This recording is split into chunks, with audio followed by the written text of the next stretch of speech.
bismillaahi raxmaan raxiim duhur wanaagsan dhegaystayaal halkani waa reediyo kulmiye kusoo dhowaada qodobada wararkaan idin hayna maanta kuwooda ugu waaweyn.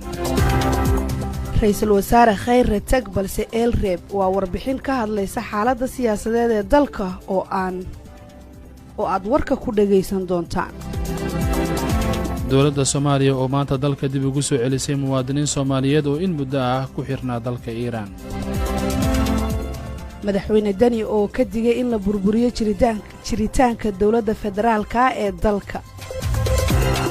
madaxweynaha hirshabeelle oo lagu eedeeyey inuu curyaamiyey shaqadii baarlamaanka maamulkaasi. madasha xisbiyada qaran oo sheegtay in golaha wasiirada xilligan jira aysan awood u lahayn meelmarinta hay-ada dastuuriya.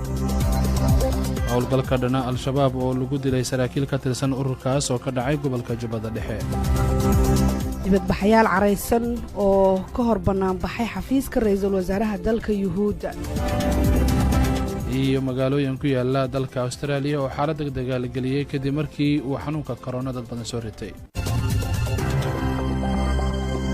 mar kale duhur wanaagsan waa axad 2 bisha 8 sannada 2020 warka duhurnimo ee kulmiye aniga oo amaale iyo burhaan diini faarax ayaa si wada jira u soo jeedinaya. axmed siciid axmed ayaa soo saaray ku soo dhowaada qodobadii aad dhagaysateen oo dhammaystiran. aynu ku bilownay toddobaadkii hore golaha shacabka Soomaaliya ayaa codka kalsoonida kala noqday xukuumadda ra'iisul wasaare Khayre oo muddo 3 sano iyo bar talada dalka haysay. waxaana go'aankaasi uu ka yaabiyey dad badan oo Soomaaliyeed maadaama muddo xileedka dowladaba uu hadda gabaabsi yahay. haddaba warbixintan soo socota oo ciwaankeedu yahay Khayre tag eelsareeb waxa ay ka hadlaysaa xaaladda siyaasadeed ee dalka waxaana qoray saxafiga Cabdiqaadir Maxamed Faarax Dulyar. hase ahaatee Axmed Siciid Axmed ayaa noo soo jeedinaya. si kasta oo la isugu dayay in wax looga bedelo dhaqan siyaasadeedkii Soomaaliya soo ragaadiyay ee muddada dheer la iska soo dhexlayay misana waxaa muuqatay in dhaqamadaasi laga maarmi waayey oo ugu dambayn waxay noqdeen wax kastoo dhacay sidoodii hore sida baarlamaan mooshin wada madaxweyne iyo ra'iisul wasaare kala taga khilaaf siyaasadeed oo abuurma xilliga doorashada iyo beesha caalamka oo ku falcelisa cambaarayn madaxweyne farmaajo oo madaxdii kaga horraysay kursiga ku dhaliili jiray inay wada shaqayn waayeen ra'iisul wasaareyaashii ay soo xuleen oo isaguba ka mid ahaa Kampala Accord ku baxay ayaa maanta ka mid noqday liiska saaxiibadii hore isla markaana maray wadadoodii baarlamaanka oo la filayay inuu ka qaan gaaray dhaqamadii hore ayaa isaguna muddadiisa miiska soo saaray 2 mooshin oo xilalka looga kala qaaday gudoomiyihii hore ee baarlamaanka Maxamed Cusmaan Jawaari iyo ra'iisul wasaarihii hore ee xukuumadda Xasan Cali Khayre. sidoo kale waxaa la rumaysan yahay in baarlamaanka oo kaashanaya madaxweynaha inay meesha ka saareen shaqadii aqalka sare oo haatan gudoomiyahoodii oo dibad wareeg yahay. Masar Khayre oo isaguna runtii ka nasiib iyo hoodo badnaa ra'iisul wasaarayaashii xilka kaga horreeyay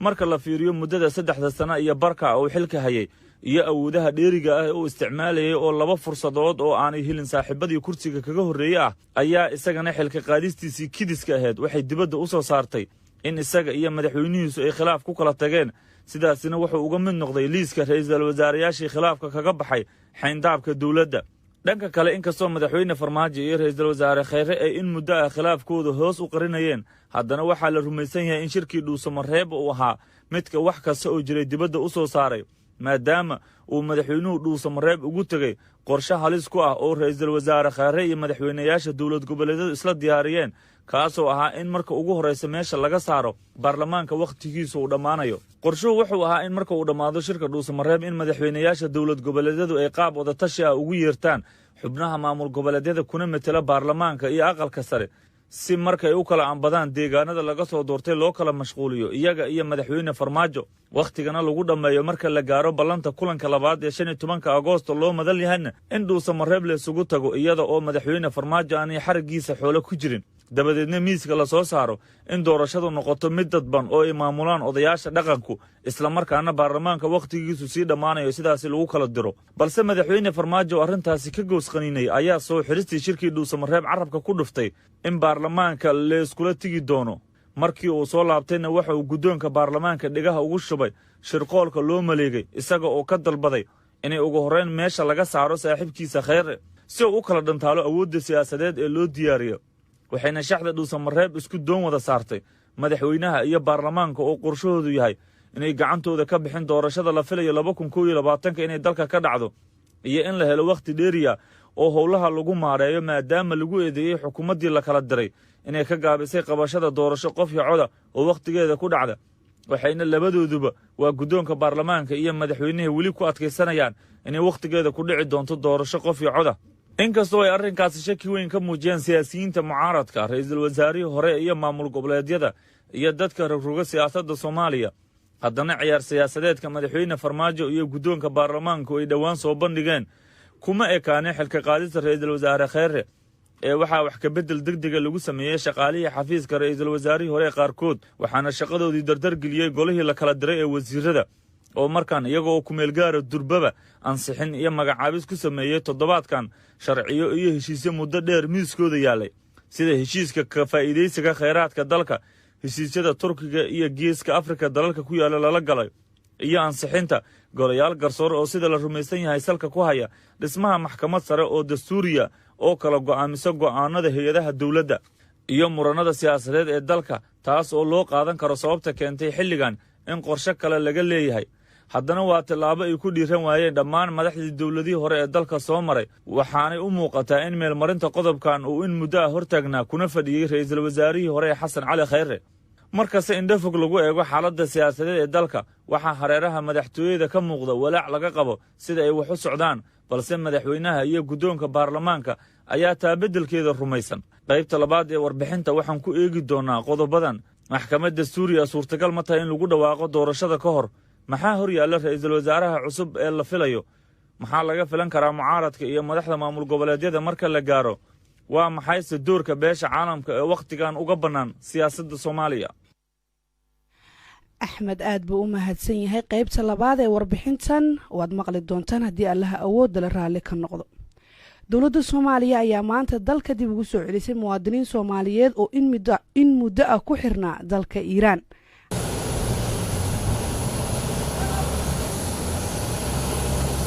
waan islaam dhamaan intii meesha joogto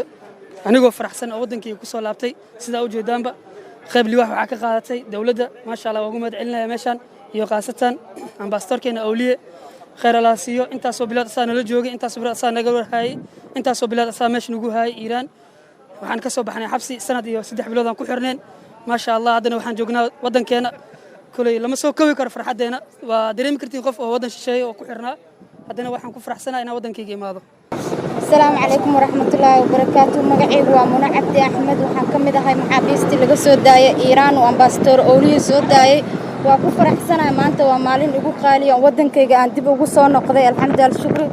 دولة دي الصومالي وأمها العلنا قارهان مدحوينها الصومالية مدحوين فرماجو يو انت دولة كتيرسن IOM-تا لمان أمد الصوماليات قولي قبنمو مقعيب وداق محمد علي hal san iyo 3 bilood baan ku xirnaa dalka Iiraan 6 bilood iyo 8 maalmoodna waxaan corona awgiis aan waxay yirnaa dalka Iiraan maanta waxaan aad ugu faraxsanahay dareenkayga mid la soo koobi kara maaha inaan dalkayga hooyo ku soo noqdo waxaan aad ugu mahad celinayaa madaxweynaha Soomaaliya Maxamed Cabdullaahi Farmaajo iyo ra'iisul wasaarihii hore ee xilka laga qaaday Xasan Cali Khayre oo ii soo diray ambassador Maxamed Xuseen Awliyo dadweyne oo in badan nagula xanibnaa dalka Iiraan maanta dareenkii mid la soo koobi kara ma aha in badan 6 bilood iyo 8 maalmood inta falaad aan ka hakanay dib uga dhacnay mid la soo koobi kara ma aysan ahayn laakiin maanta dareenkii mid la soo koobi kara ma aad baan ugu faraxsanahay imaantikan imaanay dalkeena hooyo sababaha ugu baxnay wali dalkii waa taagan tahay arrimihii waxaan rajayn doonaa insha Allah inay xukuumadeena isbedel weyn noo muujiso si fiican noo soo dhaweyso insha Allah aydan waxaan u nahay maxaa la jiray maanta mar haddii ay xukuumadeena tahay dhammaan ummadda Soomaaliyeed meel walba joogto waxaan leeyahay kullu caam wa antum biqayr ciid wanaagsan insha Allah howlgalka dhana al-shabaab oo lagu dilay saraakiil ka tirsan ururkaasi ayaa ka dhacay Jubbada Dhexe Cabdimajiid Cabaas Aadan oo KNN Kismaayo uga soo warrama ayaa warkan soo diray ciidamada daraawiishta ee dowlad goboleedka Jubbaland ayaa saacadihii la soo dhaafay waxa ay howlgallo kala duwan ay ka sameeyeen tuulooyin ku dhow deegaanka Cabdalla Birole oo qiyaastii 55 kiiloomitir dhinaca galbeed kaga beegan magaalada Kismaayo ee xarunta gobolka Jubbada Hoose saraakiisha howlgalka hogaaminaysa ayaa waxa ay KNN u sheegeen in howlgalkaasi uu ahaa mid qorshaysan isla markaana lagu dilay dagaalamayaal ka tirsan kooxda al-shabaab sidoo kale saraakiisha ciidamada dowlad goboleedka Jubbaland ayaanan wali warbaahin warbaahinta u soo bandhigin magacyada saraakiisha ay howlgalka ku dileen. Sidoo kale ciidamada daraawiishta ee dowlad goboleedka Jubbaland ayaa gebi ahaanba waxa ay la wareegeen gacan ku haynta tuulooyinka hoos yimaada deegaanka Cabdalla Biroole oo ay ciidamada howlgal qorshaysan ka fuliyeen saacadihii aynu soo dhaafnay. ciidamada daraawiishta ee dowlad goboleedka Jubbaland ayaa sidoo kale waxa ay dhaqdhaqaaqyo ka wadaan deegaano kale oo markaa hor leh oo ku aadan in ay la wareegaan gacan ku haynta deegaanadaasi. hase yeeshee sida laga soo xiganayo ilo madax bannaan ayaa waxa ay inoo xaqiijiyeen in ciidamadu ay haatan markaa ay kaabiga ku hayaan deegaanka Buulaxaaji oo qiyaastii 60 kilomitir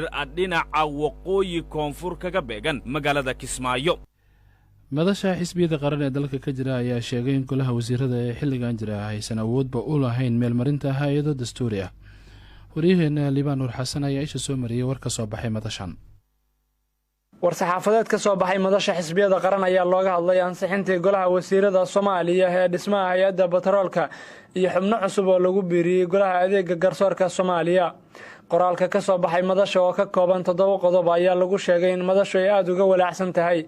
tallaabooyinka ay qaaday xukuumadda dalka ee dhawaan weysay sharciyadii baarlamaanka, waxaana fariin ku aadan sharciyadaasi qoraalkani loogu diray madaxweynaha dalka. qoraalka ayaa lagu yiri madashu waxay ugu baaqaysaa hoggaanka dowladda federaalka Soomaaliya iyo golaha xukuumadda xilgaarsiinta inay dhowraan ilaaliyaan sharciga dalka u yaala, gaar ahaan xilligan kala guurka ah ee uu dalku marayo, taas oo haddaan la garowsan keeni karta khilaaf dastuuri ah iyo khalkhal siyaasadeed. madashu markay aragtay go'aanadii ka soo baxay golaha xukuumadda xilgaarsiinta fadhigoodii 30 bishii Julaay ee sanadkan, markay akhrisay war-saxaafadeedkii ka soo baxay ururka qareennada Soomaaliyeed, markay dhageysatay baaqii ka soo baxay ururada bulshada rayidka ah ee Soomaaliyeed iyo xisbiyada siyaasadeed, ayna ogaatay walaaca bulshada Soomaaliyeed ee ku aadan go'aanadii sharciga ka weexsanaa ay ku tilaabsatay xukuumadda xilgaarsiintu waxay soo saartay qodobadan. 1. madashu waxay garowsan tahay baahida loo qabo dhismaha guddiga adeega garsoorka iyo hay-adda batroolka, kuwaasi oo la dhowrayay muddo ka badan 3 sano iyo bar, ayna ahayd inay dhisto xukuumaddii haysatay kalsoonida baarlamaanka, ama ay tahay in lala sugo inta laga soo dhisayo xukuumad cusub oo hesha kalsoonida baarlamaanka. 2. xukuumadda hadda jirta waa xukuumad xilgaarsiineed mana laha awood sharciyadeed oo ay ku qaadan karto go'aano masiiri ah ama ku meelmarin karto guddi dastuuri ah oo horay magacaabistiisa looga gaabiyey. 3. madashu waxay aad uga walaacsan tahay tallaabooyinkii sharci darrada ahaa ee xukuumadda xilgaarsiintu ay ku qaaday shirkeedii golaha wasiirada ee qabsoomay 30 bishii 7 ee sanadkan, oo ay ku magacaabeen hay-ado dastuuri ah sida hay-adda adeega garsoorka iyo hay-adda batroolka Soomaaliyeed. 4. madashu waxay caddaynaysaa habraaca loo maray magacaabista 5 xubnood ee ka tirsan golaha adeega garsoorka inay baalmarsan tahay dastuurka ku-meelgaarka ee Jamhuuriyadda Federaalka Soomaaliya.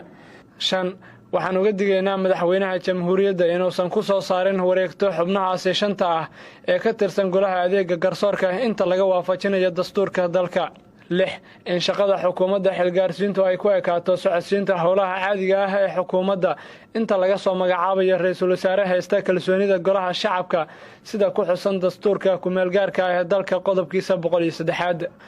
qodobka ugu dambeeya ee 7 waxaa fariin loogu diray baarlamaanka dalka, waxaana lagu yiri baarlamaanka federaalka Soomaaliyeed waa in si dhow ula socdaa tallaabo kasta oo ay qaadayso xukuumadda xilgaarsiintu, isla markaana ay kula xisaabtamaan si joogto ah howlaha ay qabanayaan inta ra'iisul wasaare laga soo magacaabayo.